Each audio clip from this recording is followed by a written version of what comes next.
On est à 25 minutes de l'ouverture. Chaque après-midi, on retrouve Grégory Volokin, président de Mescart Financial Services à New York. Bonjour Grégory, merci d'être avec nous. Bon, grosse série de résultats encore, on va en détailler quelques-uns, mais un mot quand même de ce qui fait le buzz aujourd'hui chez les gérants et chez les financiers. L'arrestation de ce jeune trader haute fréquence à Londres ce matin, 5 ans après le flash crash de mai 2010. Il faut juste se rappeler cet épisode. En à peine quelques secondes, le Dow Jones avait décroché, je crois, de 1000 points environ, Grégory, et semble-t-il que l'affaire n'était pas encore complètement résolue.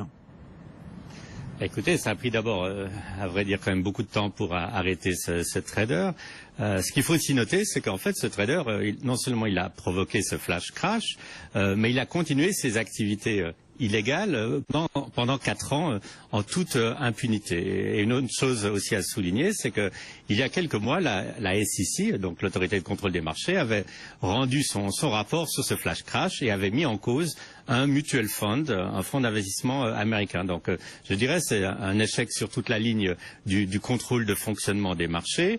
Et d'une certaine façon, je dirais aussi, c'est un peu facile de désigner une seule personne du doigt, parce que ce que fait ce trader avec des moyens très simple et rudimentaire, parce qu'il paraît qu'il avait juste un programme informatique qu'il avait un tout petit peu amélioré. On peut se dire ce que lui fait d'une façon rudimentaire depuis sa chambre ou sa maison. Il y a peut-être beaucoup de banques ou de salles de marché qui utilisent ce genre de programme pour bénéficier des fluctuations sur le marché des futurs. Bon, le trading algorithmique qui est régulièrement mis en cause et qui fait régulièrement l'objet de débats et de discussions. Donc du côté des autorités de contrôle des marchés, on en vient au résultat. Grégory, on va pas pouvoir tous les évoquer, mais il y a quand même des grands noms de la cote là qui publient aujourd'hui. Bon, il y a eu Yahoo hier soir évidemment, Coca-Cola, McDonald's, Boeing. Qu'est-ce que vous retenez là de ces publications et quelles sont plutôt les publications qui retiennent votre attention aujourd'hui, Grégory? Je dirais que c'est assez intéressant parce qu'en fait le marché réagit d'une façon assez curieuse. Vous prenez les résultats de McDonald's, ils sont franchement pas bons. Il y a une baisse des ventes à magasins comparés de 2,6% aux États-Unis, mais le discours suite aux résultats de la direction dit le mois prochain on va présenter un nouveau plan, une nouvelle direction. Alors l'action monte de 3%. Coca-Cola, eux ont des bons résultats, je dirais, et c'est dû. Alors ça c'est assez rare actuellement à la hausse des prix de leur concentré. Donc là, c'est des résultats, on peut bien les lire, les comprendre.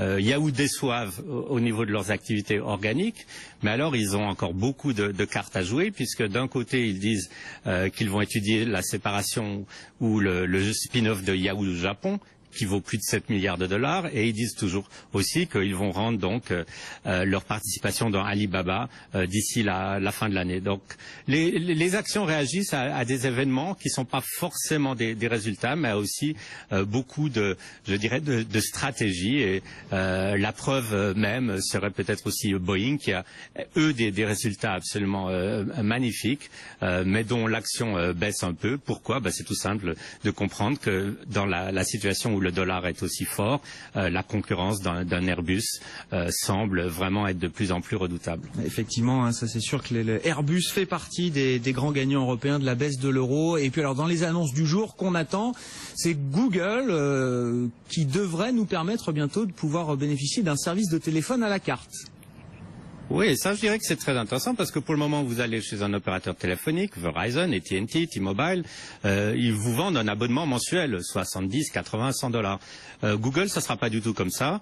Vous avez un téléphone Android, pour le moment ça sera limité au Samsung 6 et vous serez chargé, vous payerez uniquement par rapport à l'utilisation que vous allez faire. Donc c'est certain que ça pourra intéresser quand même un certain nombre d'usagers justement. Donc attendons cette annonce aujourd'hui et voyons quels vont être les commentaires. Mais c'est une concurrence de plus pour les opérateurs téléphoniques traditionnels.